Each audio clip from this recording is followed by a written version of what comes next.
Magandang umaga po sa lahat at heto na naman tayo ngayon at ito ang ating content for today. Sa umagang ito ay may nasaksihan po ako sa lugar kung saan po ako nagtatanim. So nakita ko po lahat po yung mga manok na sa daanan ay patay at hindi laman sa kanyang daanan, sa kandaanan nakikita ko rin pati ang sa kanyang kulungan po. Lahat po yan ay manok ay patay.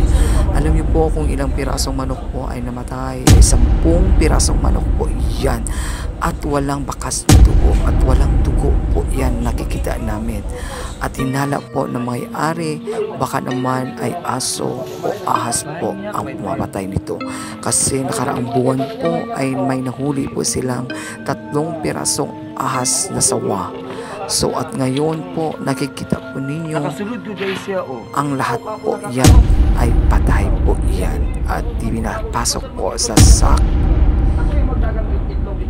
para itapon na lang. So hindi pa po namin alam kung sino po ang mapatay sa mga hayop na yan. So hanggang dito na lang yung ating video at huwag kalimutan i-like, i-share, and subscribe. So maraming salamat sa inyong lahat hanggang sa muli.